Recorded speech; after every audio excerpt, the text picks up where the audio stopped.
When I mention the term Ford Explorer, you probably think a truck-based SUV that rides like a lumber wagon with a cheap interior, but you shouldn't. Hi, I'm Joel Feder with High Gear Media. Today we're going to review the 2012 Ford Explorer, Ford's take on the modern SUV.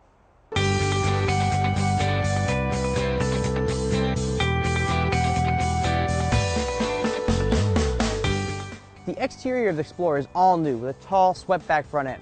The slab-side appearance has been completely ditched for side sculpting that really gives it an aggressive stance, and the greenhouse has a lot of glass on it. We really like some of the key details, like the jewel-like headlights that have Explorer scripted inside them. The side mirrors also have Explorer scripted inside them. That's all the details. Also, the LED taillights give the rear end appearance a very true luxury SUV look. The key to any utility vehicle or SUV is utility, and Ford's put a lot of thought into that. Now, the bottom seat cushions in the front seat are very comfortable, and the active headrests finally don't protrude too much. The center console and the door panels aren't too wide, and they give you plenty of room in the footwells. The back seat of the Ford Explorer is very comfortable for adults, and the extra 5 inches of width in the Explorer is very noticeable. 2 adults and a small child will be comfortable in the rear seats. We found the bottom cushion in the back seat sits at a weird angle, and also there's no sliding function on the second row, but there's a tilt mechanism that allows you to get into the standard third row. It's pretty cramped in the third row, making it mostly suited for small children, and getting back there isn't exactly graceful. Now, the third row is power operated in some models and folds flat, giving the Explorer 21 cubic feet of cargo room, but with the seat up and the cargo room drops dramatically. With both the second and third row folded down, you'll find yourself with a massive 81 cubic feet of cargo space, giving you more than enough space for the Costco run. Now, safety-wise, the Ford Explorer actually aced all the IIHS tests, making it a top safety pick. It also has a comprehensive safety package, which includes front, side, and curtain airbags, along with a new optional rear seat inflatable seatbelt. Now, it does have a rather large C-pillar, which creates a big blind spot. The interior of the new Ford Explorer will surprise and delight many consumers. Gone is the truck styling with sharp plastic and hard edges, and replaced is soft touch materials. The interior is actually be compared to Audis and BMWs. Now, the interior on any Ford Explorer model will not contain a mess of buttons. It's very unified, simple to use, and good looking. The base Ford Explorer starts at just $29,000 and brings all the amenities you would expect. Moving up to the XLT trim brings reverse backup sensors, sport shifting automatic, larger wheels, and satellite radio.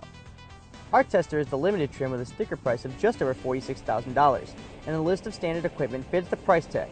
What can only be described as a tour de force of technology. The limited features Ford's controversial My Ford Touch infotainment system, which makes almost all controls touch-based. The center stack is a touch-sensitive, and there's an LCD touchscreen for most major controls and settings. You can even plug a 3G dongle and turn the Explorer into a rolling hotspot. Fuel economy-wise, the Ford Explorer is rated by the EPA at 17 miles per gallon in the city and 24 miles per gallon on the highway, with the V6 with power only going to the front wheels. Add all-wheel drive and you'll lose 1 mile per gallon on the highway for a 23 mile per gallon highway rating. The available EcoBoost engine ups the ratings to 20 miles per gallon in the city and 28 miles per gallon on the highway. But remember, that's front-wheel drive only with no all-wheel drive available. It's worth noting Ford has announced a new Explorer Sport model for 2013, and it will feature the 3.5-liter EcoBoost V6 engine from the Taurus Show sedan. Power ratings and fuel economy are yet to be determined depending when you are watching this, but you can bet it will have at least 350 horsepower going to all 4 wheels. The 2012 Explorer is available with 2 different powertrains, a 3.5-liter V6 with 290 horsepower, that's what our tester has, or a 2-liter EcoBoost 4-cylinder with twin turbos and direct injection producing 240 horsepower. The EcoBoost model is only available in front-wheel drive form, while the V6 is available with Ford's new 4-wheel drive system with terrain management, similar to some higher-end SUVs, but there's no low-range gearing. A rock crawler the Ford Explorer is not. All Explorers feature an automatic 6-speed transmission. Now, when it comes to engines, we recommend getting the V6 for a couple reasons. One, you don't take that large of a hit on fuel economy compared to the EcoBoost 4-cylinder, but more importantly, it ends up getting all-wheel drive, which isn't available with the front-wheel drive only EcoBoost engine, and your tow rating is 5,000 pounds instead of 2,000 pounds, which makes it a better tow vehicle. The Ford Explorer is actually based on the same platform as the new Ford Taurus sedan and the Ford Flex crossover.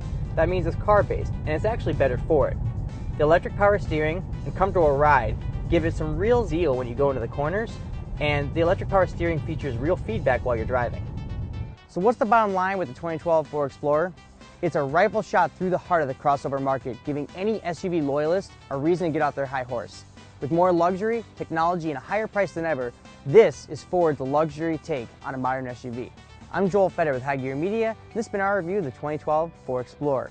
For all the latest car news, be sure to follow us on Twitter at twitter.com/carconnection and also at Facebook at facebook.com/thecarconnection.